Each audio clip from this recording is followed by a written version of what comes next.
जय हिंद, जय भारत दोस्तों। आज हम एक ऐसे संत के बारे में बात करने वाले हैं जो लगभग 12 से 13 साल तक जेल में हैं, आज भी जेल में भी हैं, जेल में रहे हैं। उनको लोग उनकी निंदा करके उनको जेल में डाल दिया गया। उन्होंने भारत के लिए क्या नहीं किया, इस देश के लिए उन्होंने क्या नहीं किया है, जिनका नाम है संत श्री आसाराम जी बापू। उन्होंने पूरे भारत में कहाँ कहाँ नहीं अपना आश्रम बनाया है। लोगों को क्या लगता है कि वो आश्रम बना के लोगों को अपना व्यापार व्यवसाय चला रहे हैं, लेकिन ये कार्य उनका है जो निंदक है, जो संत के विषय में जानते नहीं है कि संत है क्या। जैसे कि वहाँ लोग आते हैं, सत्संग सुनते हैं, ज्ञान लेते हैं, क्या क्या नहीं मिलता वहाँ। मतलब घर चलना ये नहीं कि वहाँ नौकरी से उनको घर द्वार पैसा मिलता है, घर चलता है, ऐसा नहीं। वहाँ आने से उनको सत्संग लाभ मिलता है, घर में किस तरह से रहना है ये सब उनको ज्ञान मिलता है। तो इससे भी घर चलने का मतलब मेरा ये रहा कि घर चलता है। आज एक बापू जी हैं जो उन्होंने अपने जेल जाने से पहले अपनी भविष्यवाणी कर दी थी कि मैं जेल कब जाऊंगा और जेल जाने का कारण क्या है। आपने थंबनेल में बिल्कुल सही देखा होगा कि बापूजी जेल जाने से पहले कर दी थी अपनी भविष्यवाणी। बिल्कुल सही सुना है आपने।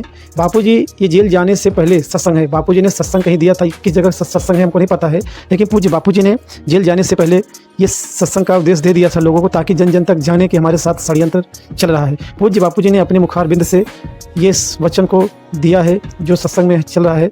चलिए अभी पहले हम उस सत्संग का लाभ लेते हैं। पूज्य बापूजी ने जाने से पहले उस सत्संग कहाँ किए थे, किस जगह का है, आज हम वीडियो के माध्यम से लाभ लेंगे। तो चलो वीडियो शुरू करते हैं। गांधी जी का आश्रम और अपना आश्रम उसी लाइन में लगता है। तो हम ऐसे तो कहे कई भक्तों के लिए तो उनसे मिलने के लिए या तो कहीं उनको सत्संग देने के लिए तो जेल में गए, लेकिन अभी इन आरोपों के बहाने हम बोलेंगे पहले हम ही आते भाई, चल आगे थाने पे बैठ जाएंगे, पहले हमको लो। उधर का भी मजा लेके आएंगे, क्या फर्क पड़ता है। पाप करना बुरा है, लेकिन गलती करना बुरा है, लेकिन झूठ मूठ में कोई निंदा करता है या झूठ मूठ में जेल मिलता है। तो नानक जी भी तो जाके आए थे, नानक जी को भी जेल हुई थी, तो क्या नानक जी अपराधी थोड़े थे। और चमके अपन और चमक के आ जाएंगे, क्या फर्क पड़ता है। जयेंद्र सरस्वती को भी जेल में डाल दिया था तो और चमके। तो वो साजिश वाले कई क्या क्या साजिश कर रहे हैं, मैं तैयार बैठा हूं, बहुत बहुत तो जेल जाना। वो साजिश करने वाले अगर मेरे को जेल में भेजते तो जेल वालों का तो भला हो जाएगा, मेरा कुछ बिगड़ने वाला नहीं। मेरा बिगड़ जाएगा कुछ? अरे मेरे को तो गुरुजी ने वो ज्ञान दे रखा है कि सारी दुनिया के लोग उल्टे हो के भी कुछ ही कर लें और शरीर का टुकड़ा टुकड़ा हो जाए, फिर भी मेरा कुछ नहीं बिगड़ता। मैं आकाश से भी सूक्ष्म, चिदाकाश ब्रह्म वपु, चिदघन चैतन्य का क्या बिगड़ता है। और शरीर का सुधर सुधर के कब तक सुधरता है, एक दिन तो इसको जलना मरना है, गड़ना है।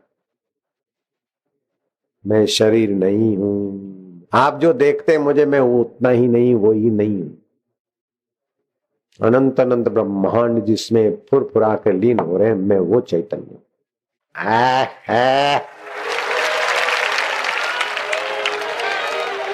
नारायण, ये 70वीं बार आया हूं तुम लोगों के बीच।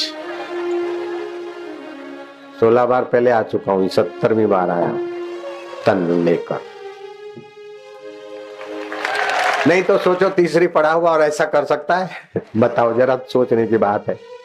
तीसरी पढ़ा हुआ व्यक्ति इतना कुछ कर सकता है क्या परिवर्तन? प्रत्यक्ष बात है। कैसे कैसे कहानियां बनाते, कैसा कैसा लेख लिखते, कैसी कैसी बात पढ़ते, तो अपने को आश्चर्य होता है। वो अपने मन का ही वह मन फिर बोलते हैं। आश्रम का एक आदमी ने हमको ये बताया है, और वो लिखने वाले और बोलने वाले कुछ भी आश्रम के वैसा है, वो है, वैसा ऐसी सी कहानी और ऐसा ऐसा वमन करते गंदगी। पढ़ने वाले को लगे कि अरे आश्रम में ऐसा है, अरे ऐसा करते हैं, वैसे वैसा। इस बहाने भी देखने को आएंगे और मेरे को देखने के बाद सबको हो जाएगा कि बापू तो बापू ही है। ये आंधी अभी नहीं आई, ऐसी कई बार आई।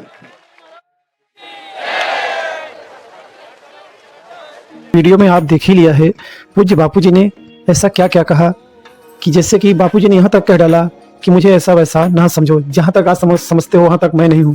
मैं ब्रह्मांड से, मतलब ब्रह्मांड से भी ब्रह्मांड है। मैं अनंत हूँ, चिदाकार हूँ। पूज्य बापूजी ने यहाँ तक कह दिया। वो भी यहाँ तक कि कहा कि मैं पहली बार नहीं, मेरी 17वीं बार अवतार हुआ है। 3 पढ़ा हूँ, इतना कारोबार फैला रखा है, मतलब आश्रम के बारे में इतना सब करके रखा है पूज्य बापूजी, कि ये लोग समझते नहीं हैं बापूजी की निंदा करने वालों। आज बापूजी की निंदा हो रही है, कल बापूजी का इतना जय जयकार होगा, इतना जय जयकार होगा कि आप सब समझ नहीं सकते।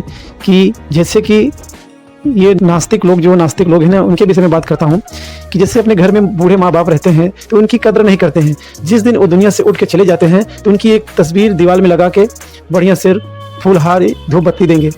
तो सोच कर सोचो, जब इंसान जीवित था तो आपने उसकी कदर नहीं किया, अब जाने के बाद उसको धूप अगरबत्ती दे रहे हो, तो क्या आपकी धूप अगरबत्ती का स्वाद ले रहे हैं? ऐसे ही हमारे संत महापुरुष हैं, ये जब तक धरती पर हैं तो इनका लाभ लो, इनका अनादर मत करो, ठीक है? जिस दिन ये सब दुनिया में नहीं रहेंगे तब आप इनकी कदर करोगे।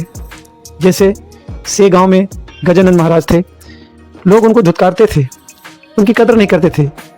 जीवन तो उन्होंने जिंदा समाधि ली हुई है गजानन महाराज, लेकिन जिस दिन गजानन महाराज जहाँ रहते थे लोग उनकी कदर नहीं करते थे, लेकिन जिस दिन उन्होंने समाधि ले ली, उनके जाने के बाद आज देखिए से गांव में कितना भीड़ होता है। जब जीवित थे तो कोई लाभ नहीं लिया, आज उनके ना रहने पर लोग वहाँ जाते हैं, क्या क्या फूल हार चाहते हैं, क्या पाते होंगे? नहीं पाते। ये इसीलिए संसार में कोई कदर नहीं है किसी का। मैं यही कहता हूँ, जब तक जीवित है तब तक लाभ ले लो, जब तक कोई भी हो उनका लाभ ले ही लेना चाहिए। ना रहने पर आपको कुछ मिलने वाला नहीं है, कहीं भी माथा टेको।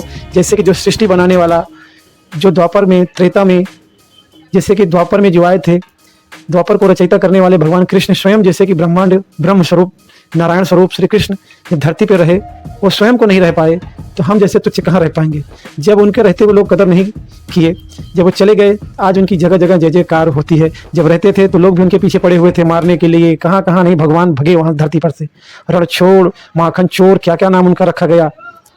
ये संसार है, किसी को जीने नहीं देती है। इसलिए कहता हूँ भैया, जब संत महापुरुष आपके सानिध्य में हो तो उनका लाभ ले लेना चाहिए, बाद में जाने के बाद कुछ मिलने वाला नहीं है। पूज्य बापूजी जब सत्संग करते थे, रहते थे, तो उनका कोई लाभ नहीं लेता था। आज पूज्य बापूजी जब कहीं से हॉस्पिटल से कहीं ना कहीं आना जाना होता है तो लोगों के लाखों की तादाद में भीड़ हो जाती है। क्यों? कि ये लोग उस समय कदर नहीं किए बापूजी का। काश ये कदर किए होते तो आज ये दिन नहीं देखना पड़ता। ठीक है, तब तक के लिए जय हिंद, वंदे मातरम।